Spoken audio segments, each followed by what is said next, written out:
how's everybody doing tonight? You guys enjoying the show? Yeah.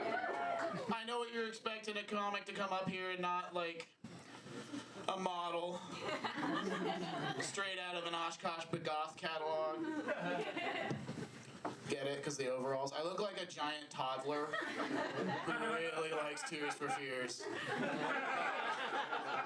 Yeah, I know what I look like, and honestly, it's like I get typecasted a lot. Like people always come up to me like, "I thought you're like a stoner comic, right, man?" And I'm like, "No, I mean, I kind of like got forced into it."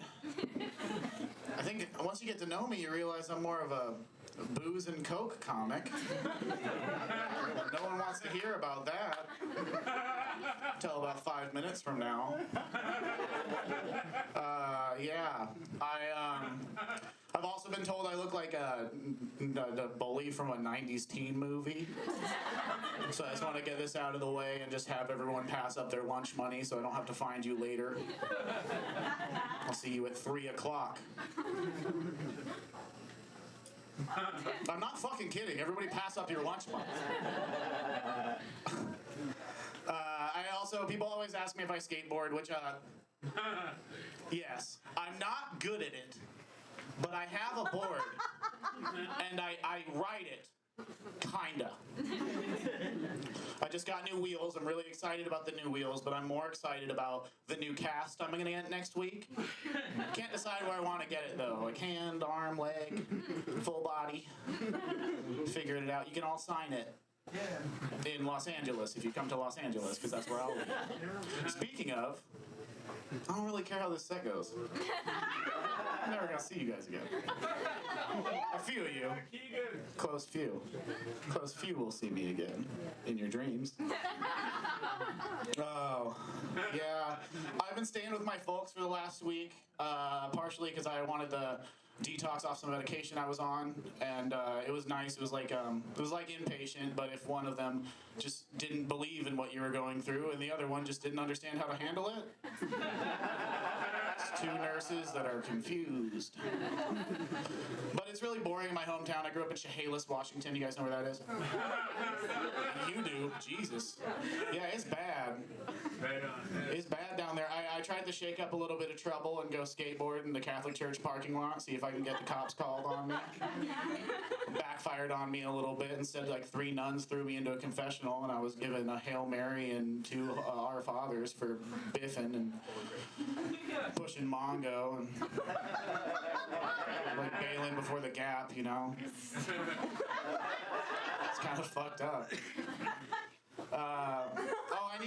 I need an audience participant for the next bit. Can I get somebody, just anybody who wants to sit on stage? Come on, come up and help me out with this. Yeah, come on up here. Yes. Yeah. Okay, come on up. Just, all right. And I just want you to sit in that chair. Go ahead and sit in that chair. Cool. So I grew up Catholic, and just generally, I was never confirmed though, so that means I'm still a boy in the eyes of the church, the Catholic Church. And let me tell you, you just don't want to be a boy in the eyes of the Catholic Church. Not because they're gonna do anything, just because everyone assumes.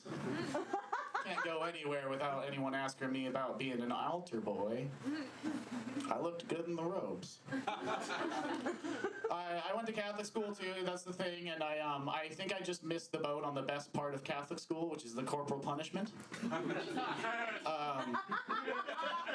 think it really affected the way I seek relationships in my adult life more, though. It's they didn't punish me, so now somebody else has to. It's a little sex joke there. A little bit of sex joke. That's weird. Amanda, this is broken. I know. It broke for like a month. What? It broke for a month? Oh, damn. Well, I'm not here very often, man. I'm the feature. Speaking of relationships in my adult life, I just got broken up with recently. I just got out of a relationship. Don't clap for that, mister. I just got out of a relationship, and I've been fighting with the idea about if I want to get back on Tinder. I just always end up paying for it, is the thing. Both like in life and with money. Because you get bored, you run out of swipes, and say, you're nodding your head ferociously.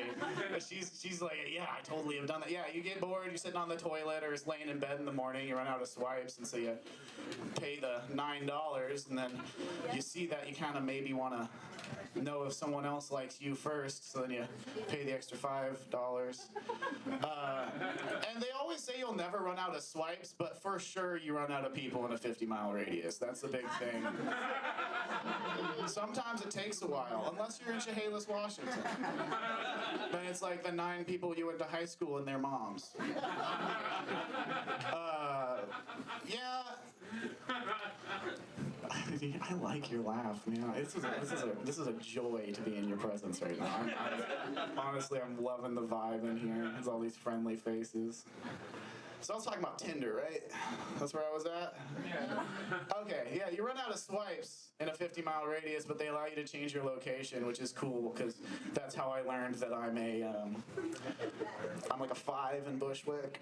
I'm Seattle 7. I'm Olympia 9. And I'm a 10 in any rural place in Washington. And so I'll just swipe just right the whole time, see what happens, maybe hook up with the John Deere tattoo girl. People always laugh at that. They're like, nobody has a John Deere tattoo. I went to high school with 2 girls who do.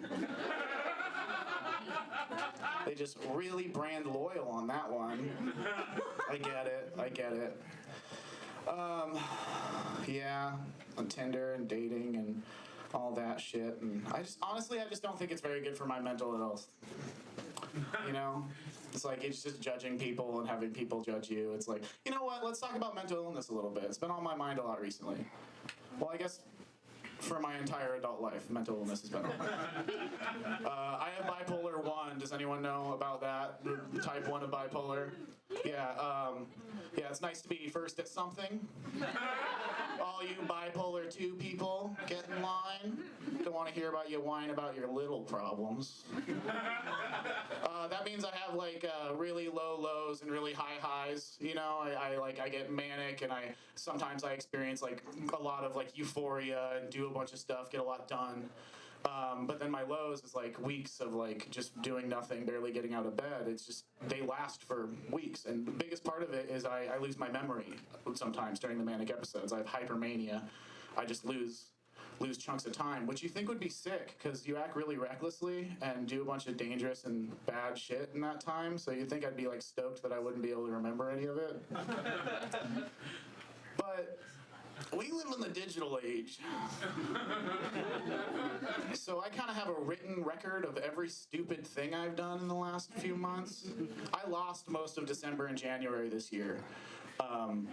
Because apparently I'm not supposed to take Wellbutrin. Who knew? I lost most of December and January.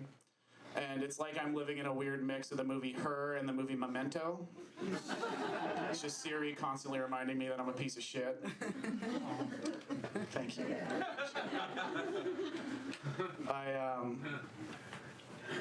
Let me see. Yeah, the mania causes you to do stuff that you wouldn't normally do, I took out both my nose piercings last week, just 4 in the morning, just decided they weren't me anymore. I don't know, I cut them out with a wire cutter. It's kind of wild. Thinking back, I think that it was I finally grew a personality and I didn't need them anymore. I'm not saying that's everybody's thing, it's just kind of was mine, I was using them as a crutch. I'd go into every conversation hey. I'm interesting. How are you guys doing? You want to come over later? I mainly got him in the first place just to keep me away from the fun-time nose drugs, but that's a whole nother story. It's the only reason the straw ban ever really affected me. Yeah, I am addicted to cocaine. That's not a joke. I am addicted. I'm clean. For now. Thank you. I have a theory about drug dealers. I think there's only 3 types of drug dealers. There's the kind that I was when I attended the Evergreen State College. It's the casual drug dealer. You either go over to his house or he meets you in the Safeway parking lot on Cooper Point, and he sells you a bag of weed and maybe some mushrooms because you're gonna go to Laser Light Led Zeppelin.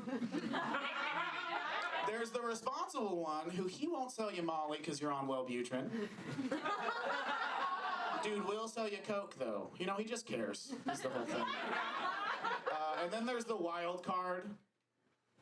He just shows up to your birthday party and spikes the bean dip with Molly, and then when you call him on it, he says something like, well, when I give you a present, do I write on the outside of the gift what's on the inside of the gift? And I'm not the party police or anything, but just like, I get what he's saying. It's just,